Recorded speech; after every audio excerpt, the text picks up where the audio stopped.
Have you ever noticed that some things in your life keep happening, even when you try to change? You change the place, you change the people around you, you change your routine, but somehow, the same conflicts find their way back to you, the same kind of relationship, the same fears, the same feeling of being trapped, as if life is repeating a message that you still haven't understood. And maybe the most important question is not, why does this always happen to me? Maybe the real question is, what exists within me that keeps attracting the same pattern? For thousands of years, ancient wisdom traditions studied an idea that can completely change the way you see your own reality, a hidden law that connects the external world with the inner universe. The ancient masters called this key the Principle of Correspondence, and its most famous statement says, "As above, so below, as within, so without." At first it may seem like just a philosophical phrase, but hidden inside it is one of the greatest keys to understanding the human mind, because it reveals something most people spend their entire lives without noticing. The reality around you is constantly revealing something about the reality within you. This does not mean that everything that happens is consciously created by you. It means something much deeper. It means there is a relationship between what you carry inside and what you perceive, choose, and repeat outside. You do not see the world only as it is. You see the world through the level of consciousness you have developed. Two people can experience the same situation and live completely different realities. One sees a difficulty, another sees an opportunity. One sees a threat, another sees a lesson. The event is the same, but the inner universe of each person transforms the experience. This is why some people change everything around them and still feel the same emptiness, because they try to transform the scene without transforming the observer. It is like changing the mirror and expecting the reflection to change, but the reflection will continue showing what is standing in front of it. Life often works like this mirror. It reveals patterns, it exposes wounds, it shows contradictions, it presents encounters that seem random but carry a deeper meaning. The problem is that we were taught to look only at events. Few people learn to look at the message behind them. Imagine someone wants to deliver an important message to you. They place the message inside a letter, but you don't like the color of the envelope, so you throw it away. They try again, they change the shape, they change the appearance, and you continue rejecting it. But inside every letter is exactly the same message. Life works the same way. It changes the form, but it keeps the lesson. That is why certain experiences return, not because you are being punished, but because something still needs to be understood.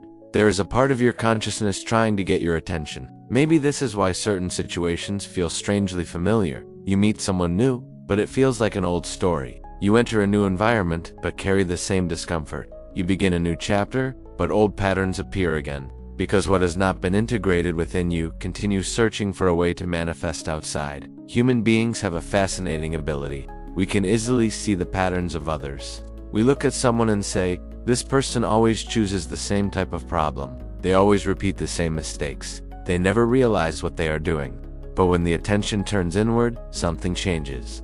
Suddenly there are explanations, justifications, defenses. The mind creates arguments to protect the image we have created of ourselves. Because there is something within us that prefers the familiar, even when the familiar is a prison. And this is one of the greatest challenges of awakening. Realizing that many of the chains that hold us are not outside, they were created within. Repeated thoughts, old beliefs, hidden fears, identities we accepted without questioning. The psychologist Carl Jung deeply studied this hidden side of the human mind. He called it the shadow. The parts of ourselves we reject, the emotions we hide, the truths we refuse to face. And there is a danger in ignoring the shadow, because what remains unconscious continues influencing our choices.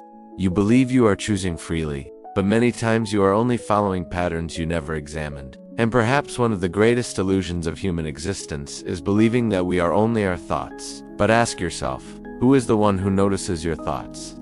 Who observes your emotions? Who realizes when your own mind is in conflict? This silent presence within you is one of the doors to awakening, because the moment you can observe something, you are no longer completely controlled by it. You begin to recover your freedom. The ancient mystery schools taught that the human being is a reflection of the universe, the small universe within the greater universe. The microcosm reflecting the macrocosm? This idea appears in many traditions because it points to something essential. There is an invisible order in nature. A tree does not grow randomly. A living organism does not function by accident. There is an intelligence organizing manifestation, and within us, there is also a force seeking balance. But there is something that makes the human journey different. we have consciousness, and consciousness means the possibility of choice. An impulse appears, but you can observe it. An emotion rises, but you can choose how to respond.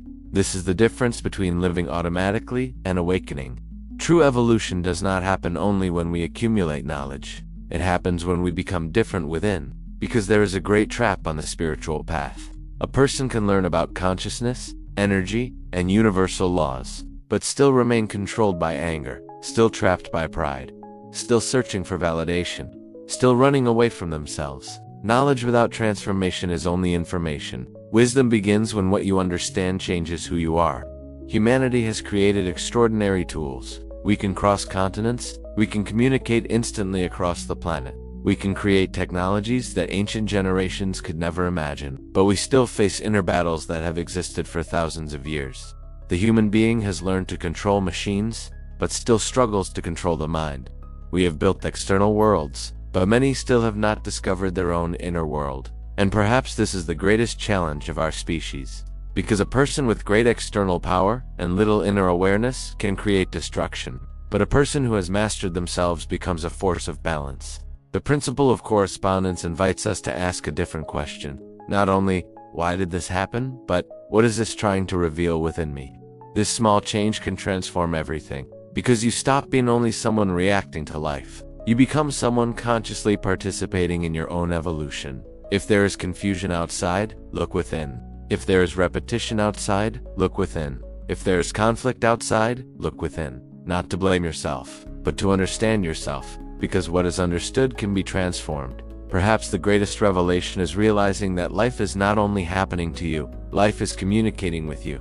Every experience, every encounter, every challenge, every loss, every victory. Everything can carry a message when consciousness learns how to listen. The universe does not shout, it whispers through symbols. And those who learn to interpret these symbols begin to perceive a deeper reality. As above, so below. As within, so without. And perhaps true awakening is not discovering a new reality. Perhaps it is finally seeing the reality that has always been in front of you. Because the greatest mystery of the universe is not only written in the stars, it is found in the one who looks at them. It is found within you.